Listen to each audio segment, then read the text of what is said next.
For decades, the global technology race was viewed as a binary struggle between the United States and China.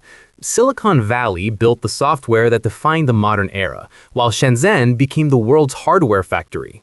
Europe, meanwhile, earned a reputation as the world's digital referee, a power that was excellent at regulating technology, but struggled to produce the giants that defined it. In this video, we'll discuss how EU shifts from regulator to startup enabler, bridges the scale-up and funding gap, turns regulation into a growth advantage, and competes globally for talent.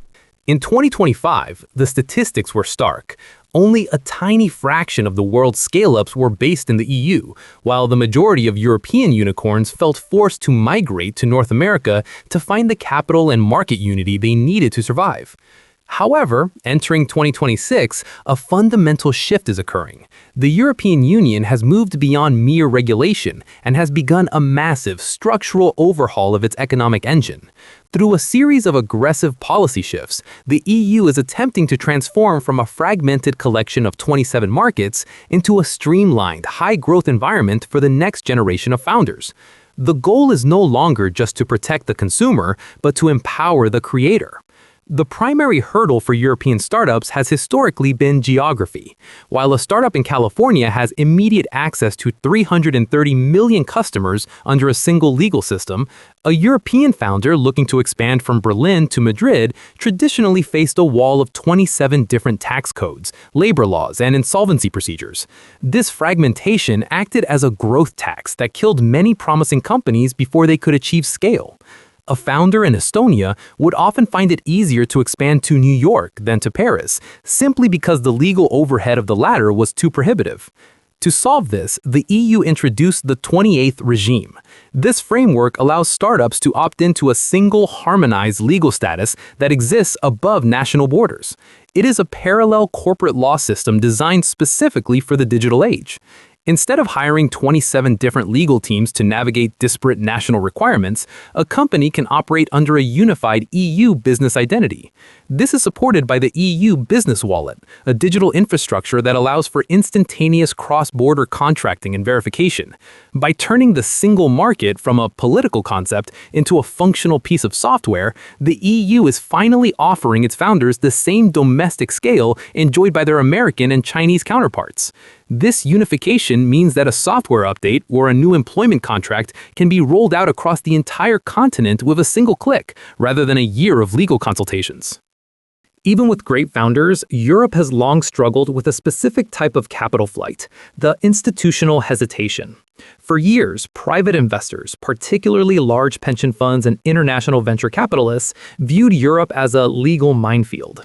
An investor based in Tokyo or New York might love a Swedish fintech startup, but hesitate to fund its expansion into Italy because the risk of navigating unfamiliar insolvency laws or local shareholder disputes was simply too high.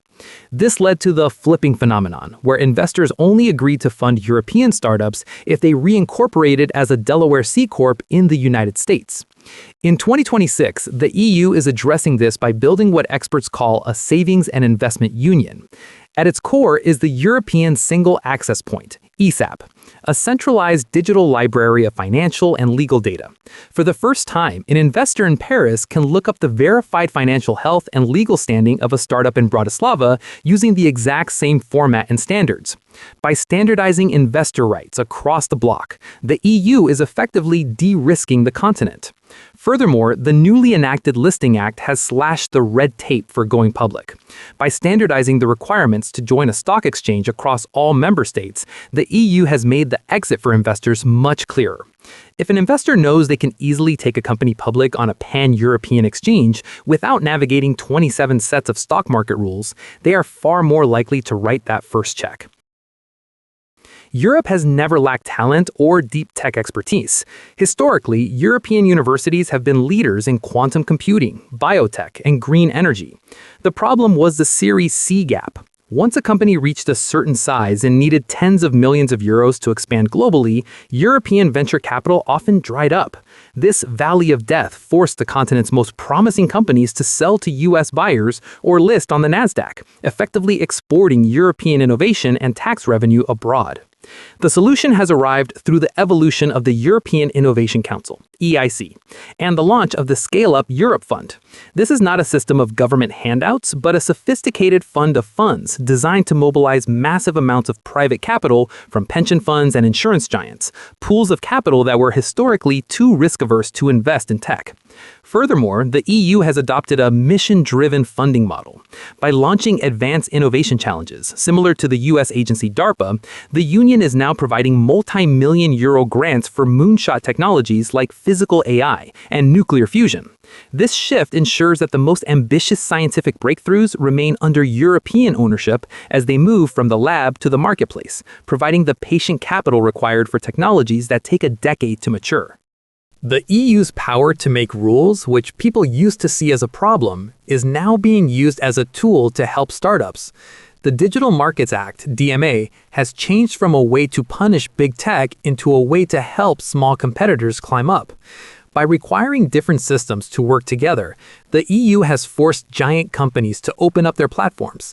This means a small European AI startup doesn't have to build its own massive delivery system from nothing. It has the legal right to connect directly to the billions of users the world's largest platforms already have.